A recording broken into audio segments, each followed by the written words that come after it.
안녕하세요, 신작가입니다. 우크라이나 전쟁이 지속되는 가운데 미국과 영국이 비밀리에 참전했다는 소식이 나왔습니다.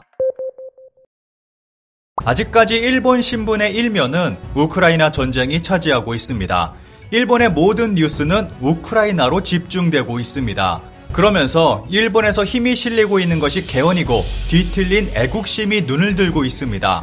이런 가운데 일본 축구 선수의 발언이 논란이 되고 있습니다.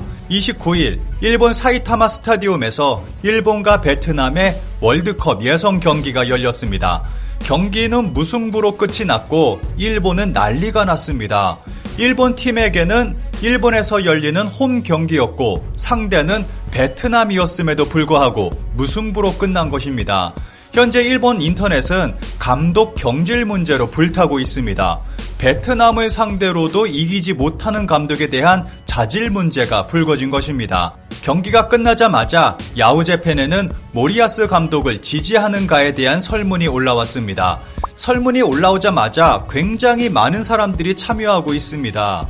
결과를 보면 지지하지 않는다가 90%나 됩니다. 이번 경기 결과가 일본 국민들에게 적지 않은 충격을 준 것 같습니다.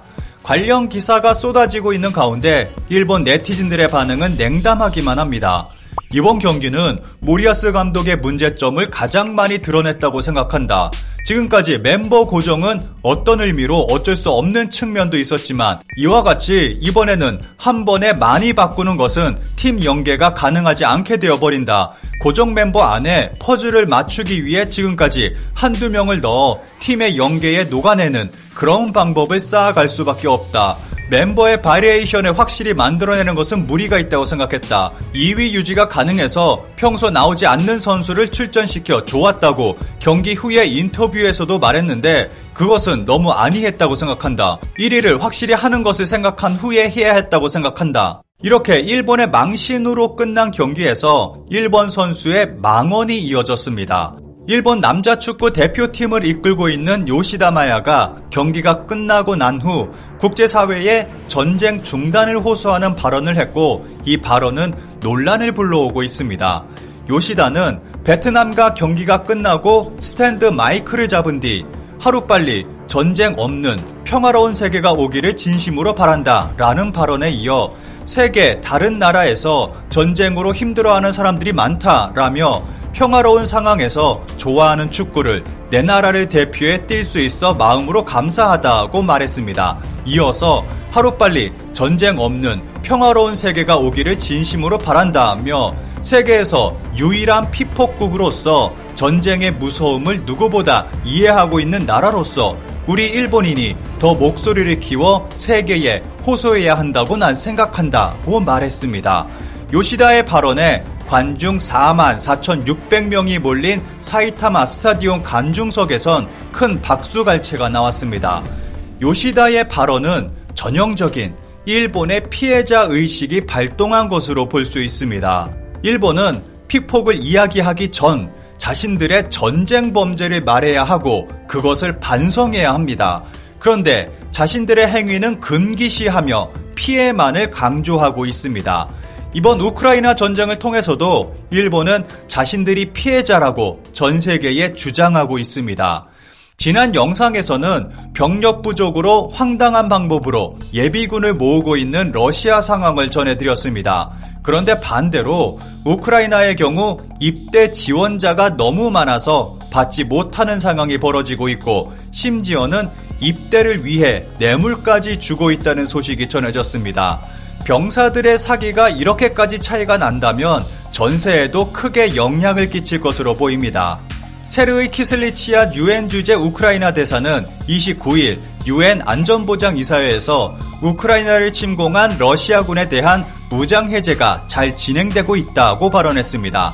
키슬리치아 대사는 우크라이나 침공이 시작된 이후 러시아군이 1만 7천 명 이상의 병력과 1,700대 이상의 장갑차 그리고 거의 600대의 탱크를 잃었고 300문의 대포, 127대의 비행기, 129대의 헬리콥터, 100개 가까운 로켓 발사대, 54개의 방공 시스템, 7척의 선박을 잃었다고 밝혔습니다.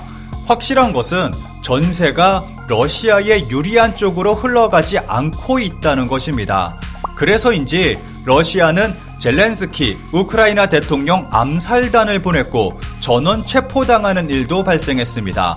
우크라이나 언론 키이우 포스트는 젤렌스키의 생명을 노리는 또 다른 시도가 실패했다. 이번에는 러시아 특수부대가 이끄는 25명의 일당이 체포됐다. 그들의 유일한 목적은 우크라이나 대통령을 암살하는 것이었다고 전했습니다.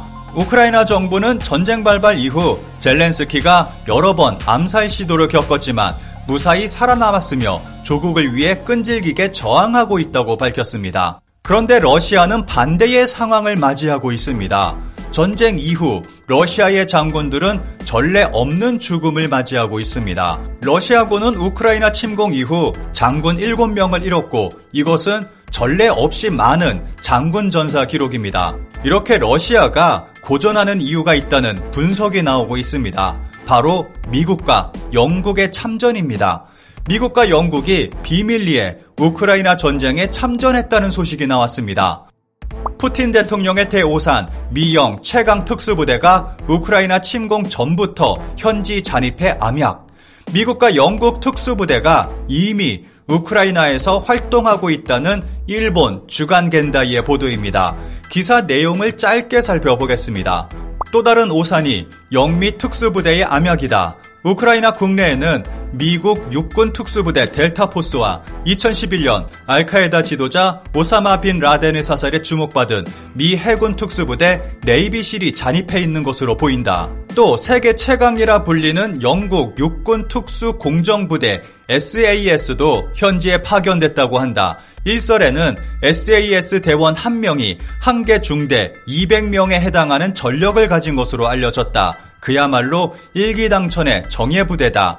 영국 언론 미러 등에 의하면 러시아 침공 전에 100명 이상의 SAS 대원이 우크라이나 입국, 민간 의용병과 섞여 잠입하고 있는 대원이나 민간 군사회사에 고용되어 전투에 참가한 SAS의 퇴역 군인도 있다고 한다. 미국과 영국은 러시아의 우크라이나 침공을 이미 예상하고 있었고 러시아의 침공 전부터 우크라이나에 대원을 파견해 우크라이나군의 무기 사용법이나 경호 훈련을 했다고 전하고 있습니다. 기사에서는 일본의 군사 전문가의 인터뷰 내용도 소개하고 있습니다. 미 영팀은 러시아 침공에 대비해 작년 말부터 현지에 들어가 우크라이나 군의 무기의 사용법이나 경호 훈련을 하고 있었던 것 같습니다. 지금도 우크라이나 국내에 머무르면서 어떠한 활동을 하고 있을 가능성이 높습니다. 영미는 공식적으로 파병을 하지 않았기 때문에 우크라이나 국내에 있는 특수부대는 군복을 입지 않고 민간인으로 위장하고 있을 것입니다. 비밀 작전을 지휘하고 있는 곳은 미 CIA로 영국 첩보기관 MI6가 지원하고 있습니다. 통신 감청 등에도 협력하고 있을 것입니다. 영국에서 황색 언론으로 유명한 데일리 미러를 인용한 기사이지만 만약 사실이라면 특수부대의 활약을 기대합니다.